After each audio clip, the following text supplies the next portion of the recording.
13 with the star of Paramount Pictures, Alan Ladd, as Dan Holliday.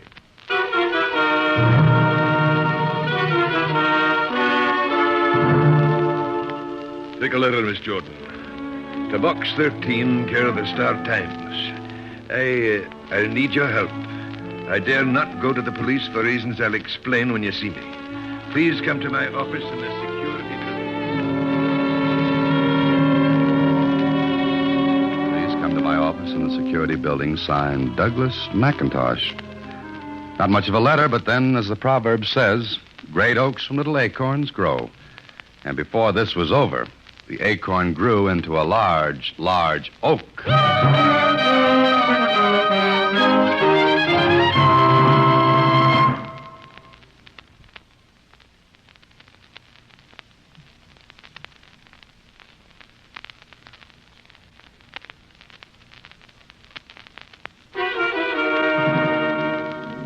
And now, back to Box 13 and Dan Holliday's newest adventure, Three to Die.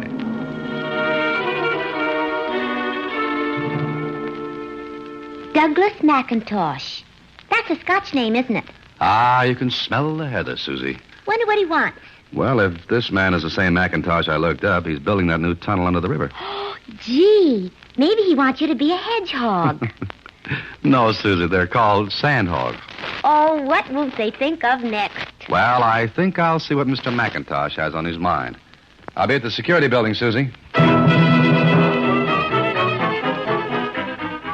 Security building? Huh. It was the only security I was to know until the whole thing was over. Anyway, I went to McIntosh's office. I was shown right into an oversized man who looked as big as the Washington Monument in tweeds.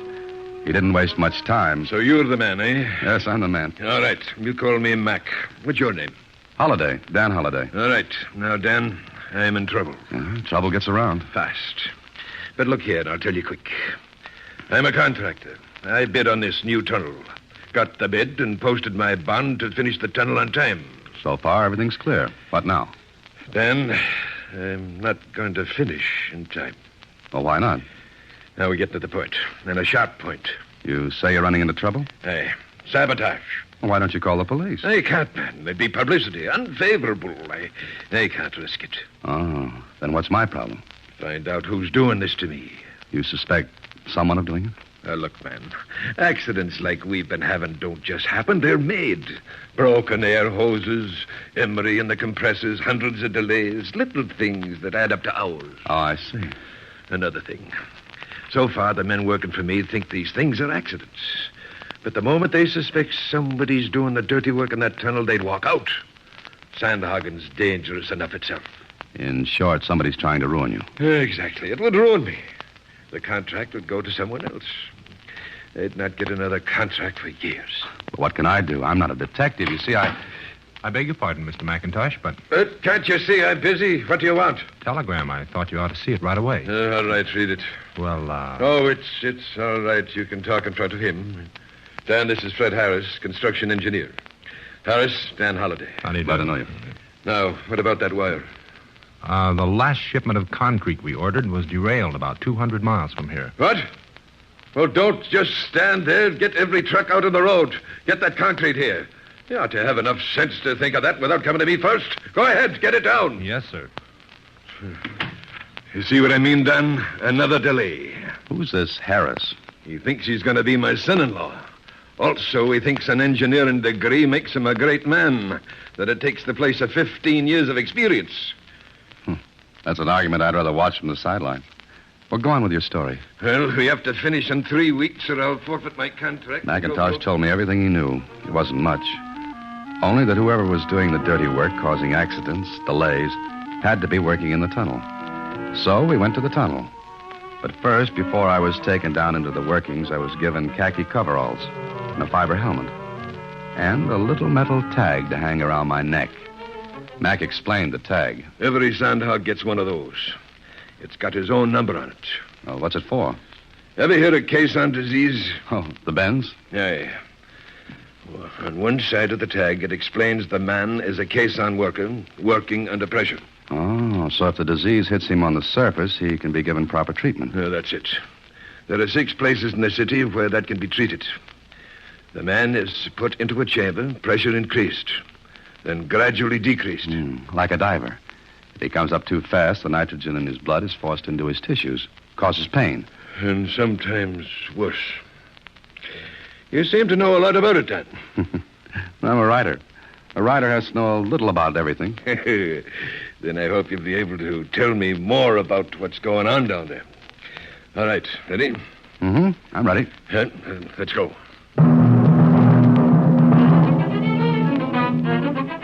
Together, Mac and I rode one of the hoists down into the workings.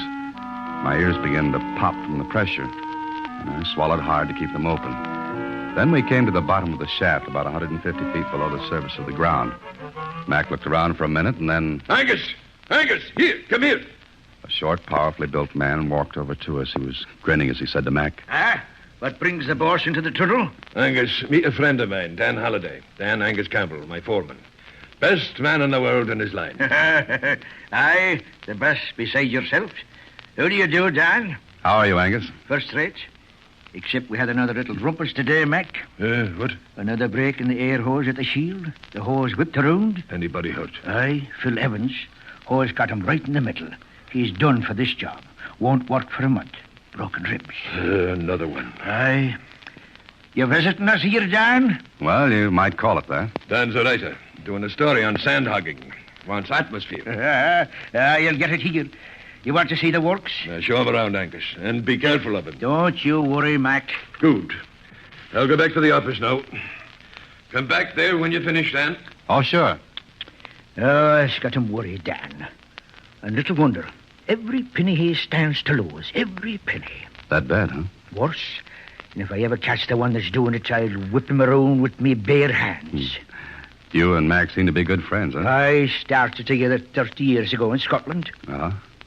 Well, time's fleeting. Want to show me around? Sure. Let's get going. I followed Angus into a big airlock. It was a reinforced concrete compartment with double steel doors.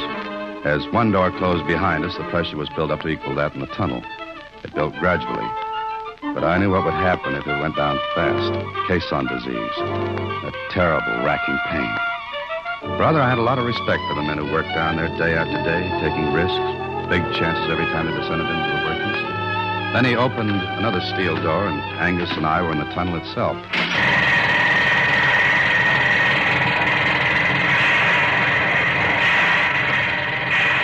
As soon as my ears became used to the noise, Angus guided me to a small, flat car. We got on and rolled down narrow-gauge tracks through the center of the tunnel. If you can hear me, this car runs down by gravity. Got a handbrake on it to slow it or stop. There's a motor for running back up. Saves time on a job like this. How long is this tunnel? This side's about a half-mile long now. This side? Aye. They started on the other bank of the river the same time we did. Oh. Did you have any trouble over there? No, only on this side. But we're keeping up with them. I'll keep driving till this thing's finished, accidents or no accidents. How much time have you got? 3 weeks. Think you'll make it? We've got to, or Mac stands to lose every nick. Look, there's the end of the track. I looked ahead. A tremendous scaffold rose into the air. Men covered it like ants, working with pneumatic drills, shovels, wheelbarrows. Dump trucks ran back and forth, filled with the mud and shale dug out of the wall of earth that lay ahead.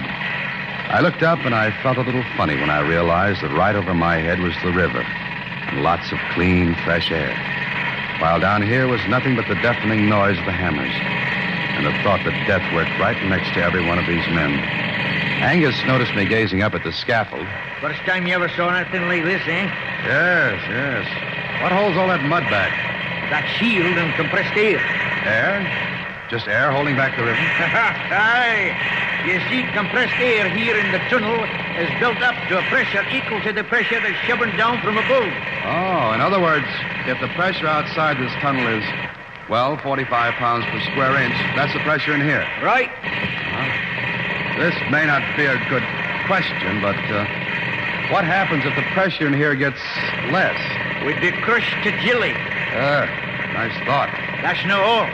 There's always the danger of a blowout. What's that? Sometimes we hit a weak spot in the riverbed. The bed won't take all the pressure we got in here. And you get a blowout. like a tire blowing out. Aye. The men, machinery, equipment all blown to the surface of the river and into the air. Has that ever happened? Aye. And once, only once, mind you, a man lived to tell about it. Angus, I take off my hat to you boys down here. 1 million people drive through tunnels every day. Yet maybe not 1 in 100 stops to think how the tunnel was built. And what it cost. Not only in money, but in injury, in death. When a man takes to sandhogging, he takes to the dangers too, only. Only what? We've only got the half crew working today. Oh? Why? 2 men have been killed. And nobody wants to be the third. Superstition? Maybe. But lots of the men are staying home until the third. Well, what I said. Angus showed me the whole thing. Oh, there were 1 million ways in which someone could sabotage the works. Break an air hose, tamper with compressed air gauges, lots of ways. Then later, Angus took me to a complicated affair. It was like an elevator cage. In fact, it was an elevator, as Angus explained. This is the latest thing. Combination elevator and decompression chamber. Hop in, we'll go back up.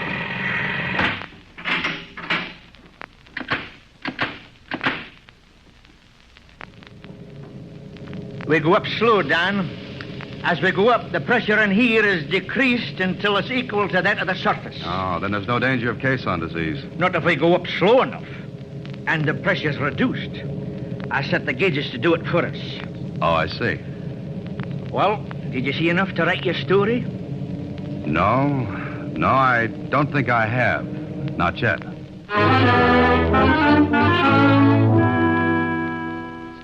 So, you didn't see anything, Dan? Of course not, Mac. How could I?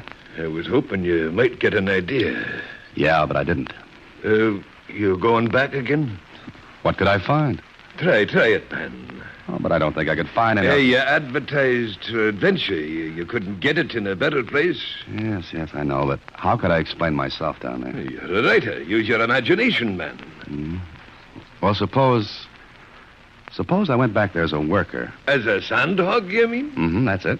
But you don't know anything about it. I can handle a hammer, a shovel, You'd get dirty and tired.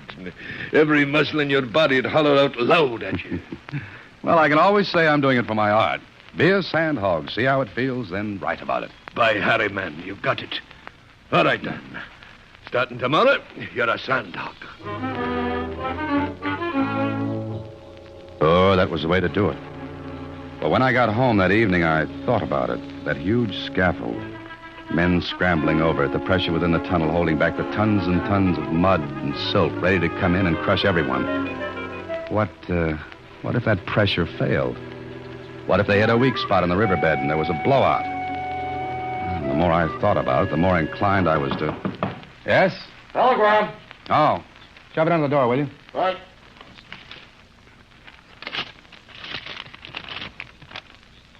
Oh. And what a telegram. It read, "Save for the fact that I don't want more bloodshed, you'd have gotten yours today. Stay away from the tunnel, or you'll be the third to die."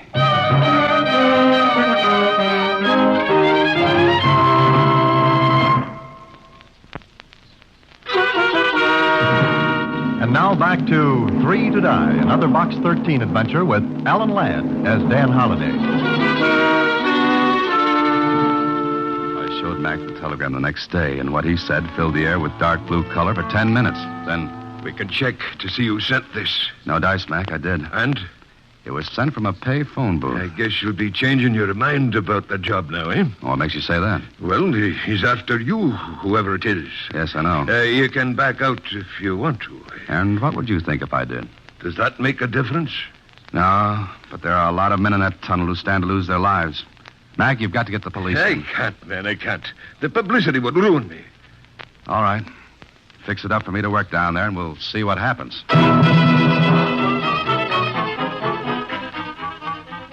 Okay, so I became a sandhog. For 3 days, I used muscles that thought they'd gone on a permanent vacation. Well, I woke them up, and they woke me up in the middle of the night, aching.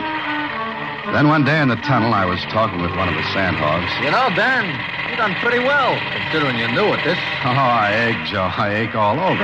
You'll get used to it. I don't think so. But, Joe, tell me something. Sure, what? What about these accidents down here? Oh, them. What about them? Well, maybe they're just part of the job. Well, what do you think? Well, some of them weren't just like accidents, that's all. I mean, well, like a hose break. 2 guys been killed. And what? Look out! Hey, you all right? Yeah, okay. You? I had to shove you, Dan. That car would have clipped you in half. Yeah. Look into the decompression chamber. Huh? Harris? Yeah, Harris. Oh, See what I mean? That car didn't look like no accident. thanks, Joe. And this is one time I can honestly say I was glad I was shoved. That's okay. You know something? You were almost a third to die. Before leaving the tunnel, I ran down to the spot where that car had hit the stop bump at the end of the track. It was wrecked. But in the wreckage, I found something. One of the tags, like the one I had. This one had the number 57 on it. I slipped it in my pocket. Maybe one of the sanddogs had dropped it. Then, just as I was about to step into the decompression chamber, Angus Campbell came up to me and... Your shift's going off, Don? Yeah, I'm finished for the day. Almost in more ways than one. Huh? What do you mean? Come on, let's get in. I want to get back up. All right. Tired? I'm worried. I can guess why. Huh? Look, I know you're no writing a story on Sandhagen. I know why you're down here. Oh, you do? Aye. Mac's desperate. I want him to call the police, but he won't. How did you find out about me? You've been nosing around, then? That obvious, huh? Aye, but be careful, lad. Be careful. Yeah, I will be. Joe told me about the car that almost got you. Somebody sent it down the tracks. Aye. Angus, Aye? you've been with Mac a long time. 30 years. 30 years. Good ones, bad ones. And yet you stay with a job. I could have a top job on the surface. I see. Angus, got any idea who's doing all this? No. Harris? Huh? Why him? Mac doesn't like him. Ah, talk sense, Dan. What point in Harris's ruining his own feather-in-law? Father-in-law-to-be, Angus. Still no point? Then how about the protection insurance to cover the completion bond? Huh? You mean Mac might be doing this himself to get the insurance? Yeah, this could be. No, lad. The insurance wouldn't half cover the loss. No, that's no it. And why? I wish I knew. Competitors, do you think? Who are they? Brill and Company. But no, they wouldn't. They'd be too easy to find out. Men got a habit of talking. And talk gets around. No, Dan, that's no them. Then who and why? And why did someone try to kill me today? You get the answers to those things, Dan, and you'll have the whole thing. Well, we're up at the top.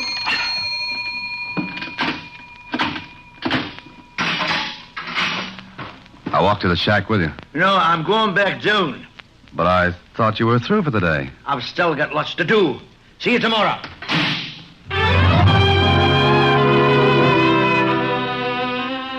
What Angus said made sense. Couldn't be Mac's competitors, because I checked. They'd been in business a long time, had plenty of money behind them. They'd gotten a bid for another job upstate. And Harris? It didn't make sense either. If he was going to be Mac's son-in-law, it just didn't wash that he'd be sabotaging Mac. So I changed clothes, thought a lot, and then went home. Went out to get some dinner when it hit me. First a twinge, and sudden cramps that made me bend over as if someone had folded me inward with a baseball bat. The building started to spin, twist. Then it got all nice and dark.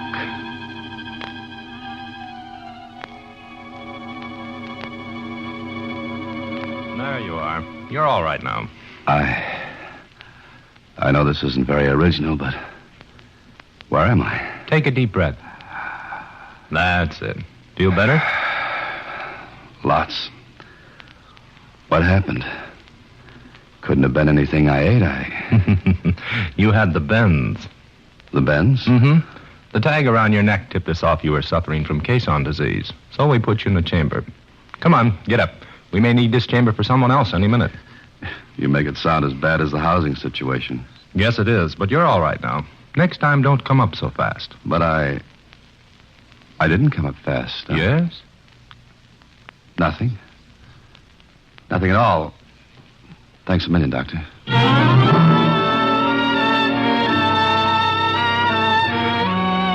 Well, it had me.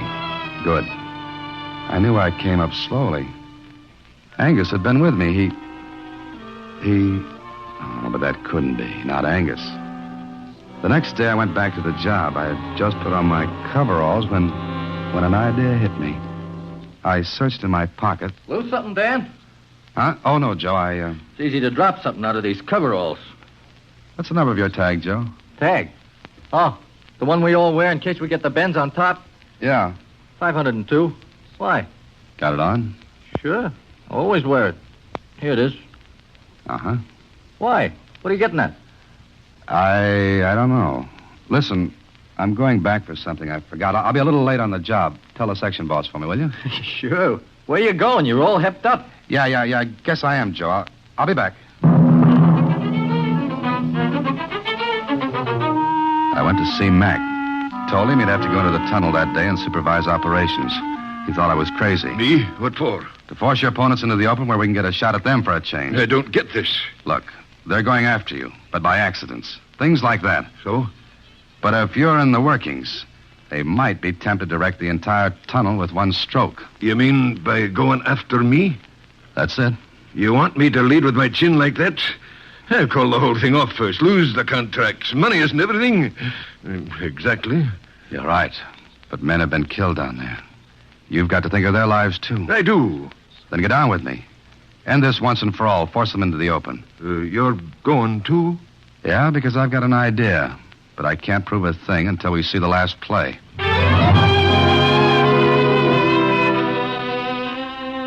I was leading with Mac's chin, and I knew it. But mine was plenty sore, too, and that made me feel a bit better about it. Mac knew he had no choice, and so he decided to go with me into the tunnel. I went to my job, and it was a ticklish feeling knowing that any minute something might happen. Something that would make Joe, Mac, Angus, any one of us, the third to die. Or worse. Then... Hey, Dan. Notice something funny? Funny what? I could have sworn the mud down here wasn't this deep before. What do you mean, Joe? Look. Stand still. Look around. The mud's coming up. It's getting high. Yeah, it is. Joe, the pressure in here must be going down. Yeah. Dan, if it gets too low, that wall will come in on us. The whole river will be in our laps. Come on, let's get to the gauges. Dan, what's the matter? Pressure's going down in here. Come on. There's nothing wrong with the gauges. They read the right pressure. But they can't. The mud's getting higher. Look, the men are coming in. They've seen the mud coming up. But these gauges... Hey, there ain't no air being pumped in. The gauges are stuck. Jammed. Somebody jammed them so anybody reading them will think the pressure was okay. Get to the emergency compressors. Pressure's dropping fast. Get to the compressors. Get them on. I got them.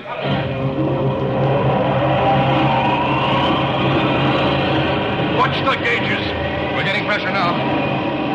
What's the matter? What happened? Angus, somebody jammed the pressure gauges to make it look like we had enough in here. Jam? Well, save for those emergency compressors, we'd have been done for. What did you say, Angus? I said the emergency compressors. You said save for the emergency. Save for.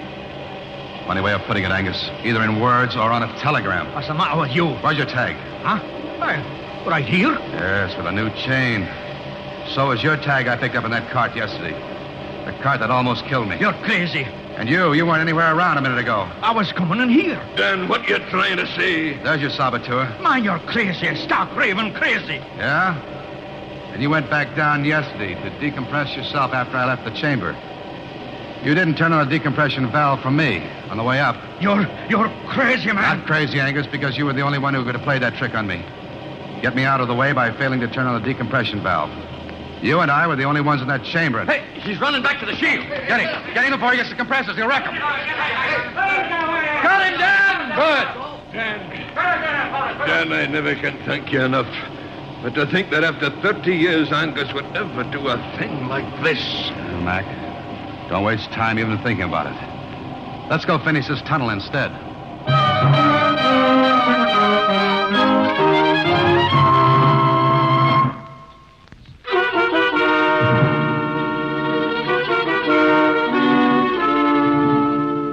Gee, what was the matter with him, Mr. Holliday? Jealousy, Susie?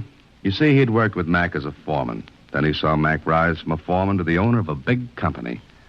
For 30 years, every day he'd go into the tunnel just an employee, while Mac stayed on top, the big boss. And it kind of made him, well, jealous, huh? To put it mildly, yes. Golly. Well, that makes up my mind for me, Mr. Holliday. Congratulations, Susie. Huh? But what do you mean? I quit. Huh? In about 29 years. Oh. Good night, Susie. Next week, same time, Alan Ladd stars as Dan Holliday in Box 13. Box 13 is directed by Richard Sandville. 3 to Die is an original story by Mr. Sandville, adapted for radio by Russell Hughes. Original music is composed and conducted by Rudy Schrager. The part of Susie is played by Sylvia Picker. Production is supervised by Vern Karstensen. This is a Mayfair production from Hollywood.